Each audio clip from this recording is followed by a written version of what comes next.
Introduction. They were in middle of a jungle. The researchers got on their hands and knees and rooted through the dead leaves on the ground. They watched carefully for flora and fauna of the place. Some of the plants were exotic. They had come across some plants that were not commonly found. Did these belong to the endangered species? Let us find answers about plants and animals of an area in this module.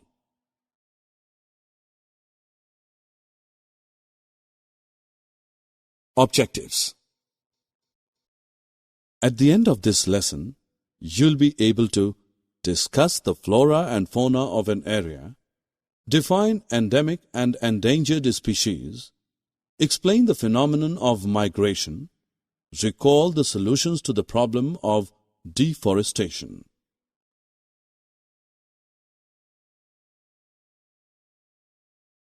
Students, you must have observed that some animals and plants typically belong to a particular area. Plants and animals of a particular area are known as the flora and fauna of that area. For example, sal, teak, silver ferns, etc. are the flora and chickenara. Blue bull, leopard, etc. are the fauna of the Panchmari Biosphere Reserve.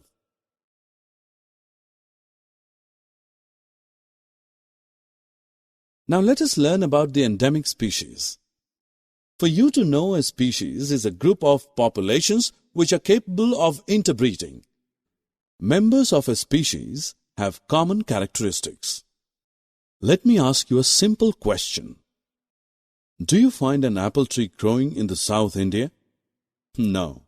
Apple trees are usually found in the northern parts of India. Thus, species of plants and animals which are found exclusively in a particular area are called endemic species. They are not found anywhere else. A particular type of animal or plant may be endemic to a zone, a state, or a country. We are the two endemic flora of the Panchmari Biosphere Reserve. We are the endemic fauna of this area. What factors lead to make them an endemic species? Well, humans are the main reason. The destruction of their habitat, increasing human population, and introduction of new species may affect the natural habitat of endemic species and endanger their existence. You must have heard about dinosaurs. They existed hundreds of years ago, but are extinct now. Many of the animals and plants have become extinct, whereas some are on the edge of extinction. Species whose numbers are diminishing to a level that they might face extinction are known as the endangered species. Survival of some animals has become difficult because of disturbances in their natural habitat.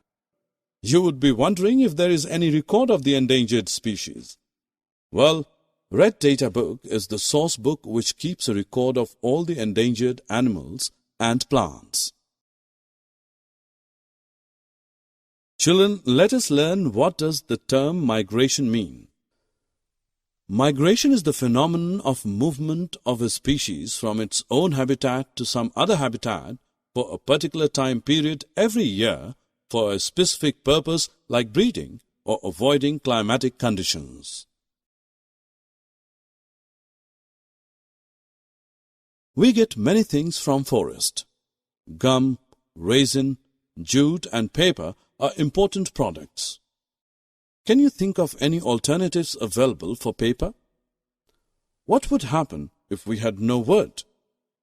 Well, to all these questions, recycling of paper is the simple answer.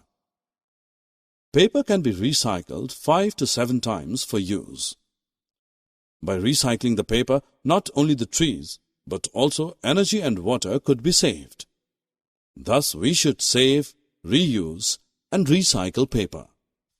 Well said, Adam. But recycling the paper is a measure just for controlling the deforestation temporarily. Can you suggest any permanent solution to the problem of deforestation? Yes, it is reforestation. Reforestation is restocking of the destroyed forests by planting new trees. Summary. Let us summarize what we have learned. Plants and animals of a particular area are known as the flora and fauna of that area. Endangered species are those which are facing the danger of extinction. Migration is the phenomenon of movement of a species from its own habitat to some other habitat for a particular time period every year. Recycling of paper and reforestation are the solutions to the problem of deforestation.